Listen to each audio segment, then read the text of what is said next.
C'est chez vous. RMC chez vous avec nos reporters Nicolas Traîneau et Mao Becker-Granier qui sont toute la semaine à Angers où, comme partout en France naturellement, on parle beaucoup de la guerre en Ukraine. Bonjour Nicolas. Bonjour Nicolas, bonjour à tous. À Angers, vous avez rencontré des habitants très émus. Oui, le journal local, le Courrier de l'Ouest, consacre pour la première fois ce matin dans la semaine sa une à l'Ukraine.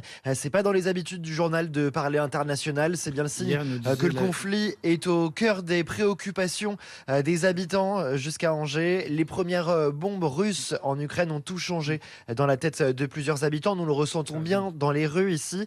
L'allocution d'Emmanuel Macron aussi, quand il dit que cette attaque aura des conséquences durables et profondes sur nos vies. Ce couple d'Angevins a compris à ce moment-là, en écoutant le président, que l'on a passé un cap. On a senti que c'était très solennel et on a senti que le moment était grave, quoi. Enfin, c'est ça ce qui fait peur. Là, je pense qu'on en a pris encore davantage conscience, oui.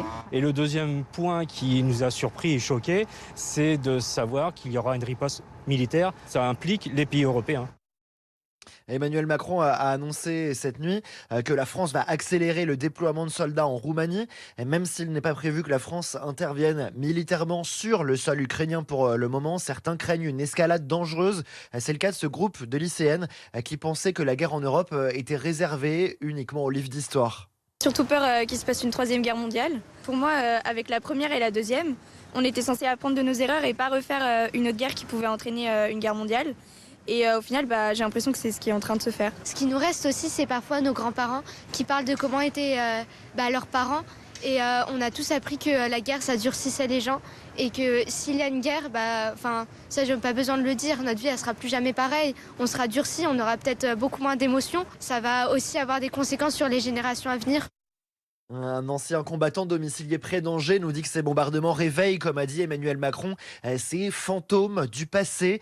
L'impression que l'on a au fil des discussions, c'est que le sentiment d'appartenance européen se renforce. Quand on nous dit la guerre est aux portes de l'Europe, on nous dit souvent ensuite aux portes de chez nous.